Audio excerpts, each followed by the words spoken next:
mâles, nous, ils sont toujours engraissés en jaune bovin.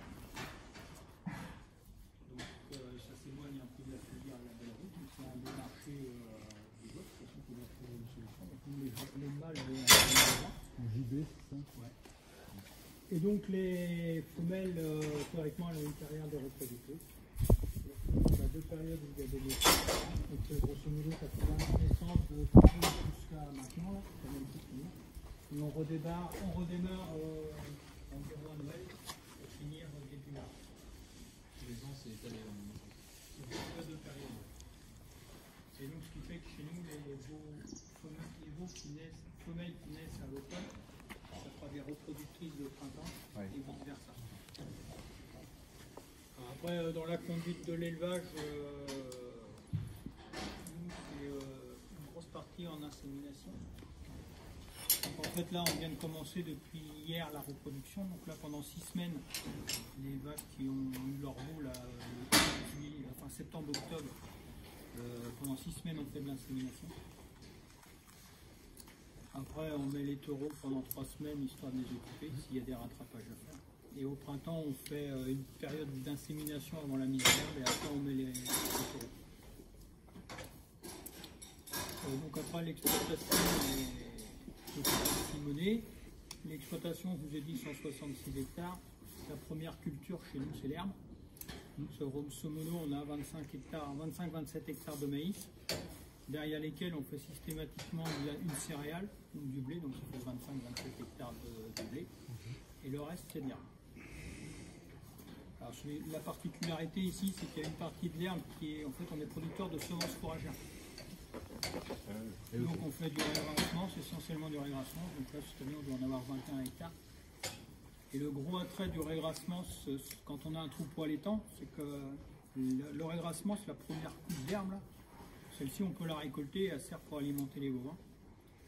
Donc le deuxième cycle, c'est pour produire la semence fourragère. Donc on récolte la graine qu'on va pour faire de la semence. Par contre, il y a une paille. Et donc la paille, elle est aussi utilisée par les bovins.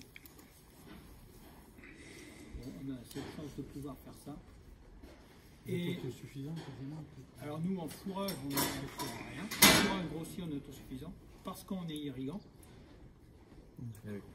Parce qu'en fait, on fait 27 hectares de maïs. Par contre, on a la chance ici, c'est d'avoir énormément de déjections. On a grosso modo 3000 tonnes de fumier produites par an pour le maïs. Et on stocke un peu plus de 50 000 m3 d'eau l'hiver par les pluies qu'on réutilise pour l'irrigation. Donc on a eu la chance de pouvoir monter des réserves d'irrigation, donc une en 96 quand je me suis installé. Et on a réussi à en refaire une deuxième 2012, je crois. Et c'est de l'eau que vous récupérez de toiture? Oui, ouais, donc en fait, c'est les bassins versants. Donc on a la chance de pouvoir faire. On a eu la chance de pouvoir faire des réserves. Alors on a eu la chance parce que je me suis un peu fâché. Je le dis toujours parce que des fois vous pouvez être interrogé là-dessus. Quand vous êtes arrivé à Angers, ce matin vous étiez à Angers, non? À Cholet. Donc parce que si vous faites l'autoroute Angers-Cholet, vous passez à Chemillé en Anjou, il y a un site qui se voit bien qui s'appelle Isovert. Ici on a la chance, ici on a un site industriel qui fait de la laine d'isolation. Et ils ont eu le droit de le faire en pleine zone humide. Et moi j'ai su qu'il avait le droit de le faire quand on m'avait refusé mon premier projet. Donc eux, ils ont eu le droit de le faire parce qu'ils faisaient de la compensation de zone humide chez des paysans. Donc moi, je leur ai demandé de me chiffrer ce que je pouvais faire comme compensation de zone humide pour faire une réserve. Ils m'ont trouvé un truc et je l'ai accepté et j'ai pu faire une réserve. Mais à l'époque, et donc, enfin bon, c'est un autre débat, mais des fois, vous pouvez être interrogé là-dessus. Donc pour en revenir, oui, on est super autosuffisant. Nous, l'achat sur l'exploitation, c'est de la paille. Par contre, on n'est pas autosuffisant en paille. Parce qu'on fait le choix de beaucoup pailler. Et après on achète correcteur azoté, parce que soja, lin, pulpe, comme ça. Ouais, un peu de colza. Puis après pulpe de betterave, donc ça c'est pas un correcteur azoté, mais c'est un aliment énergétique, et luzerne déshydratée. Mais ça en fait c'est pour l'alimentation des femelles en fait, mais en partie en graissement. Donc notre cycle et notre façon de produire, c'est ça. Donc je vous ai dit, les mâles jaunes bovins, ceux-là on oublie, je pense que c'est leur sujet pour vous. Vous avez encore du vent là? Non, comment on peut revenir par là? Et puis après, les femelles, donc elles doivent faire des reproductrices.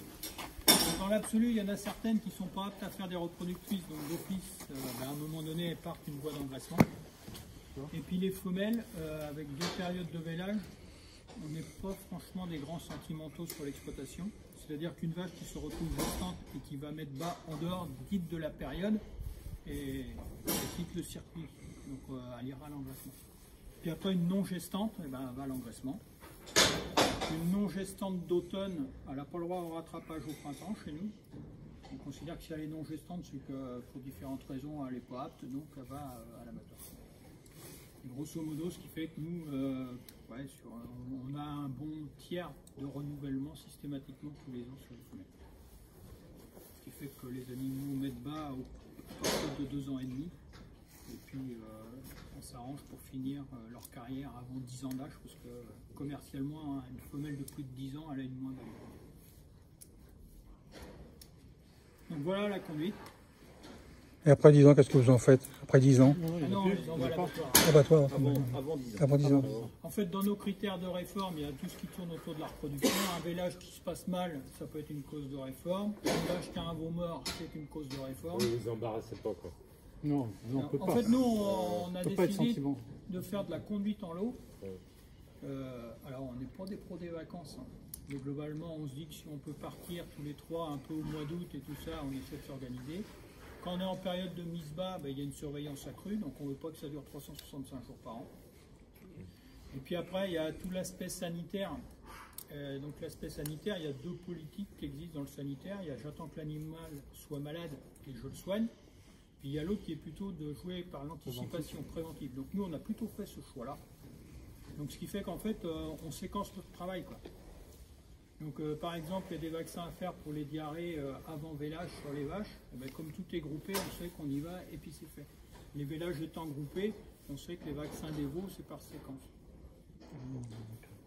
En vaccinant les vaches, ça permet d'éviter que Le veau soit malade, qu'il ait la diarrhée après. Parce qu'en fait, il n'y avait pas un transfert immunitaire, on prépare la vache et puis elle transmet, et donc transfert immunitaire, colostrum, et théoriquement on est assez couvert. Oui. Mais, Bien, très bien. Ouais.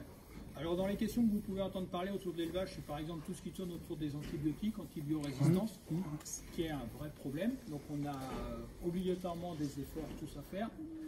Moi, une fois par an, j'ai mon vétérinaire qui vient faire le bilan. Alors il y a un gros problème chez nous.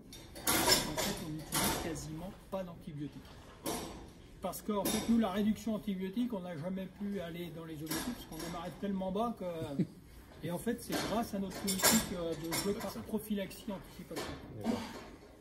Et grosso modo, une exploitation comme la nôtre, c'est 11 000 € de produits vétérinaires d'acheter par an.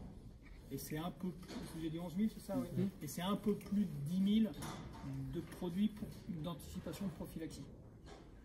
Alors, ce qui tourne autour de l'antibiotique, là, il y en a une, vous allez voir, elle a une fenêtre sur le côté, il a fallu faire une césarienne. Donc, d'office, il y a un traitement derrière. Ça peut être ça.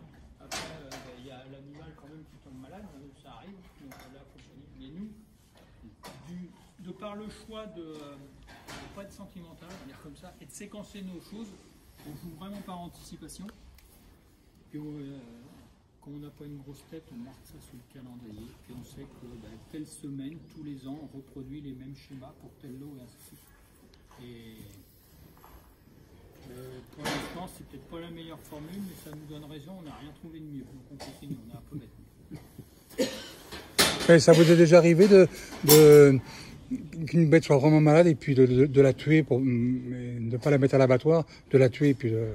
L'euthanasie. Ouais, l'euthanasie, voilà. Ça peut arriver. Comment? Ça peut arriver. Ça peut arriver, hein. Mais c'est rarement un animal qui tombe malade, par exemple, d'un problème pulmonaire et tout ça. Ça peut plutôt être un animal qui a eu un accident. Parce que l'animal qui se casse une patte, hein, ça arrive. Elle se chevauche, c'est souvent le chevauchement, une glissade après chevauchement, puis il y a un membre qui casse. Je ne sais plus si c'est, le temps passe vite, il y a peut-être 2 ans, on a un bâtiment jeunes bovins, là où on élève nos jeunes bovins. Il doit dater de 96 le bâtiment, donc les barrières c'est les mêmes, sauf qu'on les a retapées quand même. Il y a un couillon de Toreillon, un dimanche, il s'est coincé sous la barrière. Comment il s'est débrouillé? Je n'en sais rien, sauf qu'il était là, il était pour mort.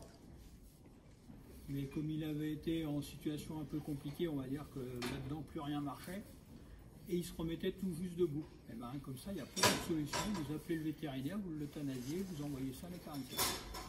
Aujourd'hui, il n'y a pas d'autre solution. Il n'y a pas de solution. Il y a 20 ans, cet animal-là, j'aurais attendu le lundi matin, enfin là j'ai attendu le lundi matin, c'était le dimanche, j'ai dit je ne peux pas lever tout le dimanche, ça fera pareil lundi. Mais le lundi, on l'aurait mis dans un camion, on l'aurait emmené à l'abattoir, et si la carcasse ne présentait pas de fièvre, de choses de ce style, on aurait pu prendre une voie alimentaire, ou pour les chiens-chats, je ne sais pas si c'était quoi. Et aujourd'hui, Ah bon? euthanasie et Ah carcasse. d'accord. Ouais. Et l'avantage, c'est qu'on est en France, on est une société de riches qui permettent des choses. Je le dis souvent dans ma blague, mais des fois c'est un peu simple. Parce que quand vous avez un animal qui se casse la patte là, il n'y a pas un pet de viande, mais vous foutez tout à la poubelle. C'est dingue. Mais bon, c'est pareil pour les matchs de foot, un de ces quatre, on va euthanasier mais va se casser une patte, c'est normal. Parce que c'est pareil, mais bon. Pas les mains, dire de l'euthanasier tout de suite. Il coûte cher. Hein. Ça coûte cher. Donc j'étais sur le sanitaire, donc voilà. Après, moi je ne sais pas poser vos questions. Peut-être après alimentation. Ouais, alimentation. Et puis après. Et après, comment toi tu engages ta démarche Label Rouge? Ouais. Ouais, c'est ce que j'ai. Donc l'alimentation, donc sur l'exploitation, je vous ai dit la première culture c'est l'herbe. Tout le troupeau reproducteur, donc les femelles avec leur veau, globalement c'est dehors, on va dire 15-20 mars, 1er avril maximum, jusqu'à là maintenant. Et ça c'est tout ce qui est femelle, veau et compagnie. Donc pendant ce temps-là, elles mangent de l'herbe, les vaches. Puis après on rentre dans la partie hivernale. Donc la partie hivernale, donc les animaux sont logés. Donc chez nous, tout rentre en bâtiment. C'est pas qu'on est content d'avoir fait des bâtiments, c'est que nous, l'animal, s'il reste dehors l'hiver chez nous, vous savez où il est aujourd'hui, vous le retrouvez au même endroit demain, parce qu'il n'y a pas de terre. Enfin, il reste sur place. Donc nous, on rentre Et puis l'hiver. les prairies, après, sont Faut pas les valoriser ni rien. Donc là, on a rentré tôt parce qu'il a beaucoup plu. Et là, dans le week-end, avec la pluie, elle désigne toutes les prairies, donc on rentre. Et donc en alimentation hivernale, comme là ça c'est des animaux qui vont mettre bas là, un coup, le début de l'année prochaine. Donc là, on a une ration à partir, donc la fameuse paille de régras que vous avez évoqué tout à l'heure du régrassement. Et après, on récolte de l'herbe sous toute forme. Pareil, paille de régras. De l'ensilage, ça c'est de l'ensilage d'herbe au milieu. Donc l'ensilage, je ne sais pas si ça vous parle. Si ça ne vous parle pas, moi j'imagine plus. Je dis toujours la même chose. Vous voyez le chouchou-croûte, c'est pareil. Sauf que nous, ça ne macère pas. Ça se bloque en fermentation dans le tas. Et après. On coupe l'herbe et le fait de couper l'herbe, ça crée une réaction chimique, ça fait une baisse du pH du volume et ça se conserve comme la choucroute. C'est ça le principe de la choucroute. C'est-à-dire qu'on tranche le chou qui réagit, le végétal fait une réaction chimique qui fait qu'il se conserve lui-même. Bon, après on rajoute un peu de une gousse de machin, de truc, mais donc nous on fait pas des boîtes de conserve, on met une bâche et c'est nos silos. Mais ça ne contient pas d'alcool. Ça contient un alcool et en fait le fait que le pH se baisse, si vous avez un taux d'alcool élevé, théoriquement l'ensilage n'est pas bon. Donc c'est une espèce de dosage. Mais c'est un truc acide en fait, on est en dessous de pH. Mais c'est pas de l'acide, il y a une différence de goût avec le lait. Entre les vaches laitières qui mangent de l'ensilage et les vaches laitières, les vraies vaches qui mangent avec de l'herbe, il y a une différence de goût de lait. Alors les deux, ce sont des vraies vaches. Ouais, sauf qu'en fait, c'est exactement comme nous quand on mange par exemple des carottes, des betteraves. Voilà. Il y a des choses qu'on utilise, qui tracent, puis d'autres qui tracent pas. Vous mangez des carottes, des betteraves ce midi. Quand vous allez aller aux toilettes, à un moment vous allez voir, ça trace. Ouais. Vous mangez du chou, ça trace aussi. Et vous mangez de l'herbe, c'est pareil. Et c'est vrai que le lait, par la matière grasse du lait, ça prend tout le lait. Mais ça prend tout. Ça prend tout. Et le lait par le biais de... Oui. Si vous mettez des choux qui n'est pas un fourrage conservé, sur le lait, c'est une catastrophe. Oui, c'est acide. Et puis ça donne surtout un goût. Oui, alors l'ensilage, c'est la même chose. C'est pas pour ça que c'est mauvais, mais ça donne un goût. C'est pour ça que et on a un petit peu plus de butyrique aussi, mais ça c'est plus pour les fromagers. Donc pour en revenir à l'alimentation, je vous ai dit, il y a la paille de régras, on récolte l'herbe sous forme d'ensilage, on la récolte sous forme ce qu'on appelle de l'enrubanage. Schématiquement, c'est la même chose que de l'ensilage, mais c'est un peu plus sec. Et si vous allez voir, c'est dans des petites bottes, parce que le conditionnement est plus petit. Et en fait, nous, on ne met pas le même type d'herbe dedans. On met des herbes de plus grande valeur, donc des herbes plus jeunes, avec souvent des trèfles, enfin des légumineuses. Et ça nous permet d'avoir plusieurs types de fourrage de niveaux différents. Et après l'herbe, on la récolte aussi sous forme de fourrage. Donc herbe séchée, les soirs, il fait beau, on fait des bottes, vous en verrez. L'alimentation, on y met aussi du maïs. Je vous ai dit qu'on faisait du maïs. Oui.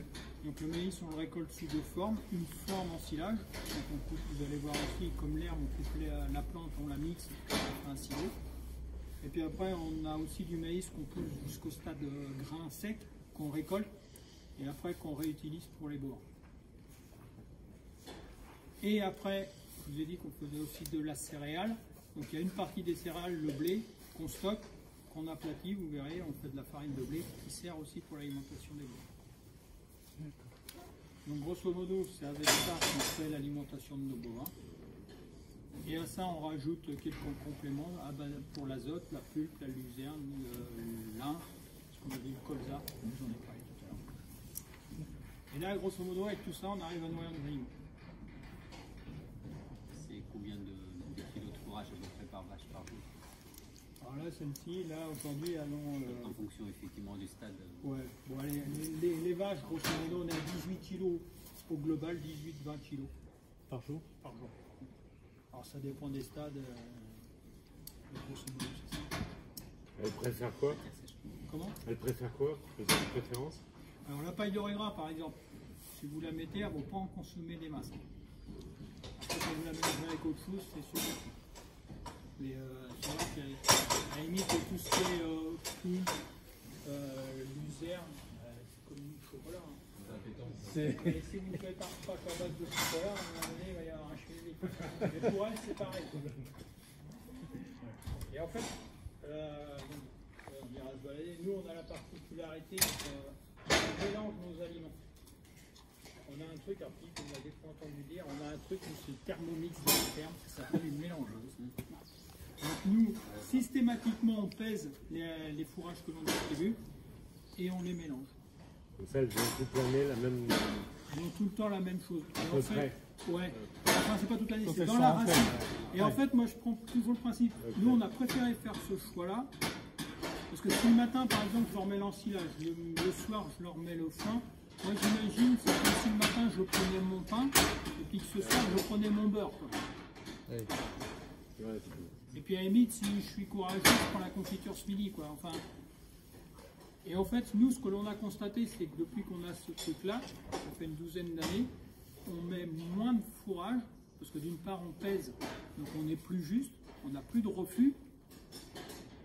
Et la chose qu'on constate, c'est que comme la ration est mieux équilibrée et homogène, nos animaux se portent mieux, et au niveau des matières, on s'aperçoit que c'est plus sec que ce n'était avant. Pour un éleveur, c'est quelque chose d'important, les matières. Les bouses, la consistance, si elles sont sèches, si elles sont trop humides, si elles sont molles, si elles sont... pour nous, c'est un signe de bonne santé de l'animal. Si elles sont trop sèches, c'est pas bien. Si elles sont trop molles, c'est pas bien. Il faut qu'elles soient juste bien. Équilibre. Voilà, c'est l'équilibre. Voilà. Et comme nous, on utilise le plus... Enfin, je vous ai dit, la première culture, c'est l'herbe. La ration de base pour les femelles, c'est l'herbe. L'herbe, c'est génial. Par contre, c'est super laxatif. Donc si c'est mal distribué, vous refaites les murs, ça crépit partout. Quoi. Donc on est obligé de... Donc l'herbe c'est génial, mais en l'utilisant comme il faut. Si vous mettez que du foin, c'est sûr que là vous allez faire du sec. Ça va être dur derrière, mais par contre vous avez perdu de la valeur. Parce que aussi c'est la valeur du fourrage. Quoi. Ouais. Plus l'herbe est récoltée jeune, plus les valeurs nutritives sont élevées.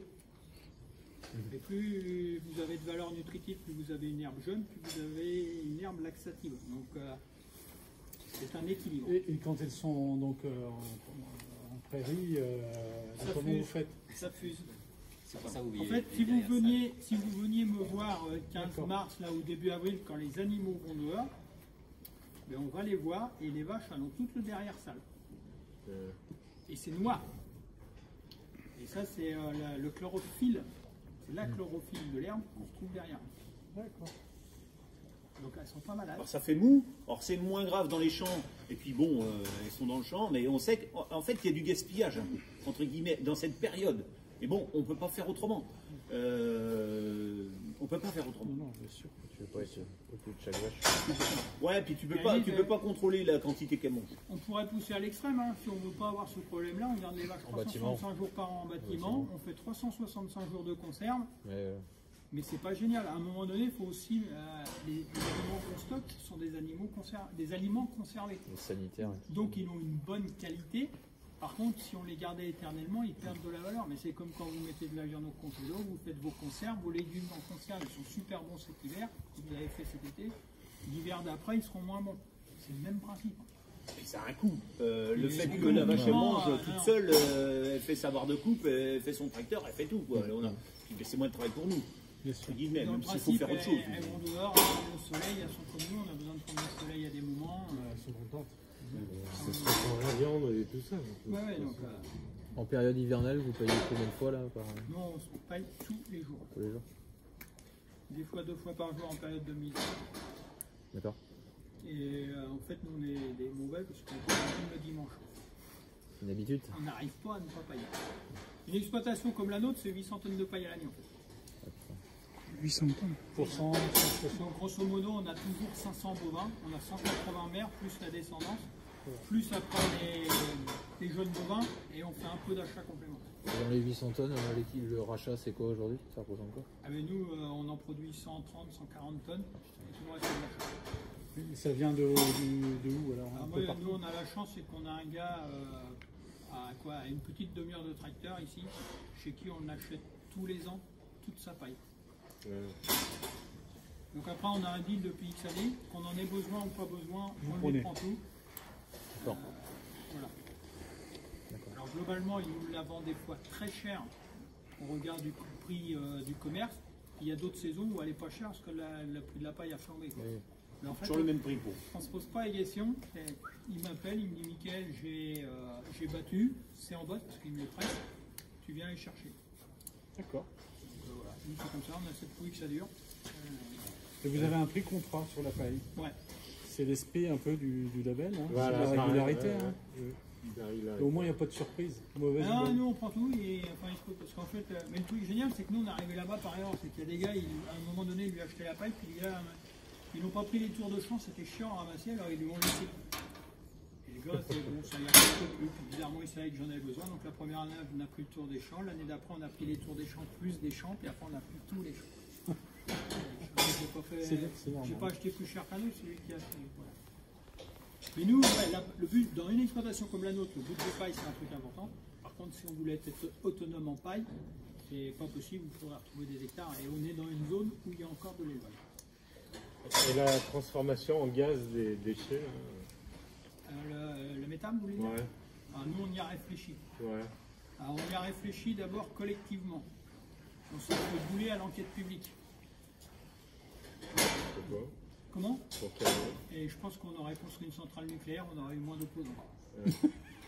Donc, on a été bouler. Alors après, le dossier, on ne l'a peut-être pas monté complètement bien comme il fallait avec les bons porteurs de projet. Ça, c'est pas ça. Et après, nous, on y a réfléchi individuellement. On n'est pas assez gros pour... parce qu'en fait, on arrive maintenant dans une période où il n'y a plus d'aide. Donc, on n'est pas assez gros. Donc après, on y a réfléchi collectivement. Oui. Et puis en fait, on était une trentaine à être d'accord. Et puis là, on partait dans les études. Donc il fallait plus qu'on fasse un chèque. Puis de 30, on est descendu à 20. À cause du chèque? Ouais. Toujours. Donc, mais honnêtement, pour ce qui me concerne, ça m'embête de ne pas aller plus loin dans le projet. Parce que je reste convaincu qu'il y a un vrai intérêt. Parce que s'ils le font dans d'autres pays, c'est bien quelque chose à prendre. Ouais, puis même ici en ce moment, c'est quelque chose qui se développe. Ouais, ah ouais, ouais. Oui, ça commence tôt, mais par exemple la Suisse, ça fait longtemps qu'ils ont. C'est là, celle-là. Commercialisation. La grappe rouge. Ouais, alors après voilà, je vous ai fait l'élevage. Voilà. Maintenant j'arrive dans la commercialisation des femelles. Depuis combien de temps vous êtes en... La belle rouge. Depuis le début? Moi je me suis installé en 96. Les premières limousines sont arrivées en 96, l'exploitation, parce qu'avant c'était mon père et mon frère, il y avait mes Rouges des Prés. On a basculé en limousin à ce moment-là, donc on a toujours commercialisé en label rouge. Et pourquoi? Pour la valorisation, le prix, une part première. Puis après, c'était mieux comme projet. Et pourquoi Arcom Gédras? Alors, moi j'ai eu un passé de technicien. La conduite? Et j'ai eu la chance de croiser des éleveurs qui ont su me motiver. Et quand j'étais technicien, j'entendais aussi des choses en abattoir ou des gens de la viande. Et une limousine me semblait correcte. D'accord. Alors après, je dis ça aussi en blaguant, j'aurais pu faire de la blonde d'Aquitaine. Je fais qu'un mètre 70, un éleveur plus petit qui est vache, ça a l'air d'un con. Quoi. Donc, je vais laisser Alain faire des blondes, moi on fait des limousines. Alors après, on a un système extrêmement intensif. Parce que 500 bovins sur 160 hectares en étant autonome, on est hyper intensif. Quand on a mené les deux troupeaux, parce que quand on a décidé de passer en limousin, on a continué à mener en race pure le troupeau Mélangeau, par Rouge des Prés, et le limousin, on n'a jamais croisé, donc on avait les deux.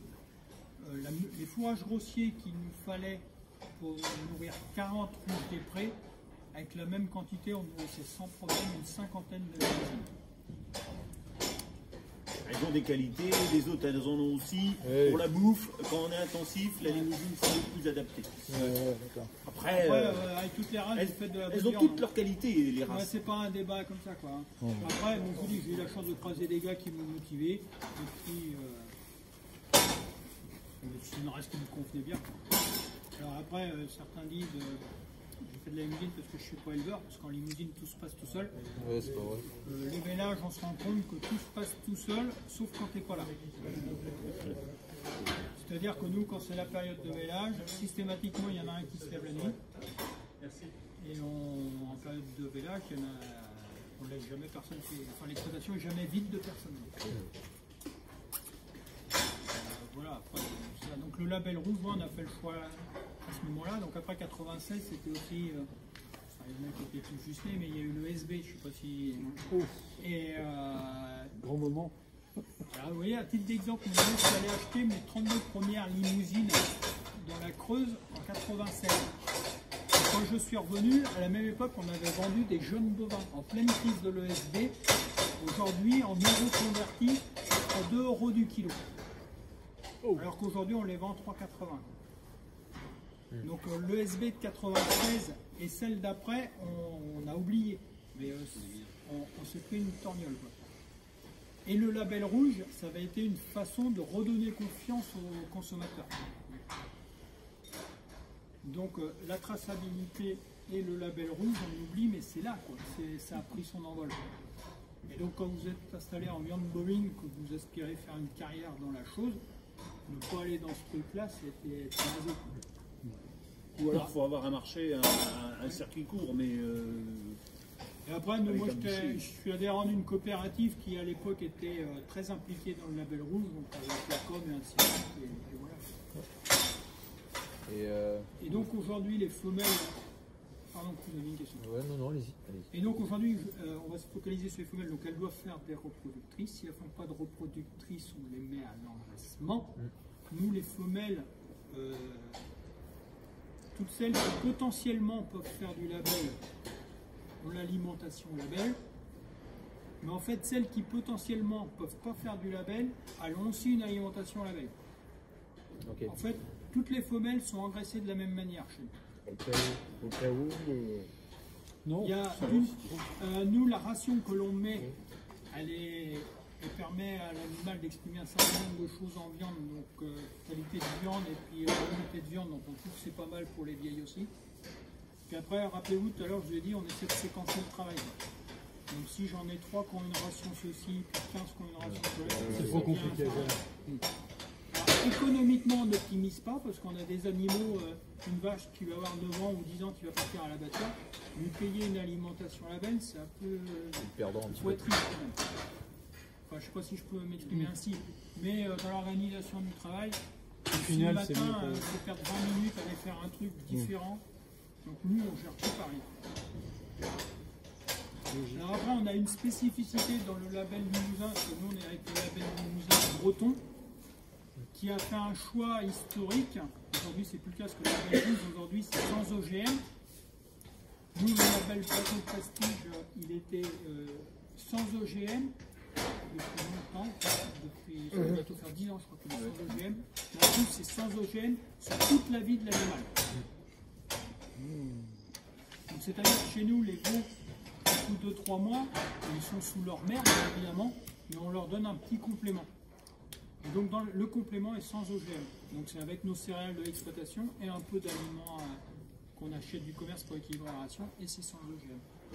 Alors, ce qui n'est pas le cas aujourd'hui dans le CPC2.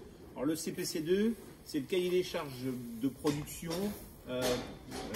commun de tous les labels. C'est sans OGM. Par contre, c'est sur la phase engraissement. C'est pas sur toute la vie de l'animal. D'accord. C'est là la différence du label branché. La grosse différence, c'est qu'on peut le dire, c'est des animaux qui ont été engraissés avec des aliments sans OGM.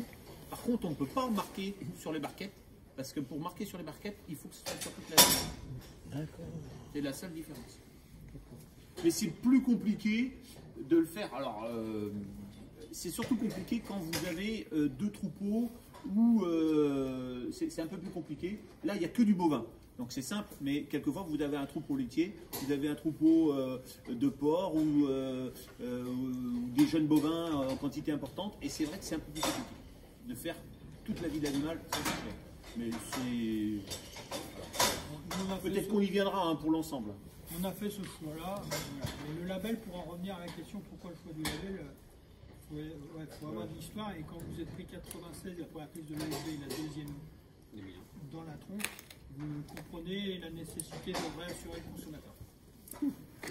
Donc aujourd'hui, nous, toutes les femelles sont engraissées dans le modèle label, on va dire ça comme ça. Sur combien de temps? Alors moi, je dis globalement chez nous, c'est 1 mois d'engraissement par 100 kg de carcasse. D'accord. Grosso modo, une femelle qui va faire 400 kg, elle a au moins 4 mois d'engraissement. Puis celle qui fait 500 kg, elle a au moins 5 mois. Grosso modo, c'est à peu près toujours ça. Et aujourd'hui, c'est quoi? C'est combien de bêtes par an Nous, grosso modo, on vend 80 à 90 femelles par an. Et on a à peu près, on va dire, 30% de nos femelles qui prennent le circuit. D'accord. C'est plus sur les labellisés. Ouais. Il pourrait en avoir 60 une bonne cinquantaine, et il en a une trentaine. Parce qu'il n'y a pas suffisamment aujourd'hui de débouchés. C'est-à-dire que si effectivement on monte en puissance, il y en a sur la pédale. Il y en a sur la pédale. Effectivement, on est chez Michael, on est typiquement chez un éleveur qui a le potentiel d'avoir plus d'animaux qui rentrent dans la démarche sans faire plus en alimentation, c'est la même. Oui, c'est une révolution pour faire ça. Non. Parce que qu'est-ce que je veux dire, les 30% de la belle rouge, vous les délimitez ou les en choisissez? Non. En fait, toutes les femelles, elles ont le même régime d'engraissement. Donc quand je décide qu'une femelle va aller à la boucherie, elle va dans le bâtiment pour l'engraissement. Et là, elles ont toutes le même régime, donc elles ont le régime label. Et après, quand elles doivent partir à l'abattoir, j'ai le commercial de ma coopérative qui passe. C'est lui qui voit les animaux et qui sélectionne. D'accord. Mais en fait, quand l'animal part de chez moi, dans notre schéma de commercialisation, je ne sais pas si elle ira en label ou pas en label. Voilà. Normalement, c'est à l'abattoir que c'est validé. Parce qu'en fait, les animaux ils vont aller à l'abattoir, et c'est à l'abattoir, comme dit Alain, ce sera défini. Vous savez quand vous avez pris, quoi. Une fois abattu, dépouillé, voilà, et on va voir suivant, alors déjà par rapport à sa conformation, son poids, ça on peut l'estimer déjà debout, on a les habitudes. Par contre, il y a le gras et il y a la couleur. Bon, les mousins, il n'y a pas trop de problème, mais le gras et la couleur de la viande fait qu'elles seront labellisées ou pas labellisées, en fonction de la conformation du poids. Parce que c'est quand elles sont abattues, dépouillées, mises en morceaux, et là on voit tout de suite. Pas en morceaux, elles sont laissées en morceaux. Oui, enfin, en carcasse, d'accord. Ouais, et alors si la viande est bien rouge et le gras bien jaune, ok. Après, moi j'ai un problème, enfin, si vous voyez les jeunes bovins, j'arrive, je fais qu'un mètre 70, j'aime pas les grandes bêtes, par contre j'aime pas quand il n'y a pas de viande. Vous êtes plus dans le domaine où nous on recherche plus le type viande que le type élevage. Alors, ça se voit pas, c'est vrai que quand on a des femelles d'élevage, C'est ce qu'on recherche aussi. ici, ça choque pas aux yeux. Non, mais, voir une femelle, ça donne envie de la manger, il faut qu'on la voie finie. On va peut-être en voir. Il y en a peut-être pas encore fini. Mais quand elles sont dans leur robe la robe de mariée, qui sont prêtes pour partir à l'abattoir, c'est là qu'on va voir les formes. Mais ici, là, on voit, l'expert d'animaux maigres va le voir. Mais le commun des mortels, il ne le voit pas. Et moi-même, éleveur, j'étais technicien commercial, j'ai un petit peu de pratique, mais à la limite, sur un cheptel limousin, j'ai pas, même moi, éleveur, je vais pas, je dois reconnaître une bonne d'une mauvaise quand même, mais j'ai pas toutes les notions pour reconnaître un très très bon animal, on va dire, d'un bon animal. Après nous, je sais pas si je suis hors sujet, pour l'instant, ça va. Notre activité, c'est une activité économique. Donc moi, mes animaux, quand ils partent à l'abattoir, je les pèse systématiquement. Et on a un contrôle de croissance, donc on pèse. Et on est très attaché au rendement poids carcasse vif. Et donc dans notre sélection, on regarde ça. Et donc 1 ou 2 points d'écart, c'est énorme. Et après il y a donc le rendement carcasse, vif carcasse, et après il y a aussi le rendement carcasse, viande consommable. C'est quoi 1 ou 2 points d'écart? Mais globalement, donc, quand les animaux partent à l'abattoir, le poids de carcasse en femelle, c'est 56% du poids vif. D'accord. Mais si on prend des animaux type viande, si on a 57, 58 ou 60%, comme c'est le poids de carcasse qui nous permet de nous rémunérer, c'est pas le poids vivant de l'animal qui est important, c'est le poids carcasse. D'accord. Donc cette notion de rendement, plus le rendement est élevé, plus j'augmente mon chèque en fait. D'accord. Et dans des bêtes de 430 kg en conformation moyenne? Moins, on va dire plus ou moins. Alors après, c'est un autre débat le classement. Ça rentre dans le débat. En fonction des sites.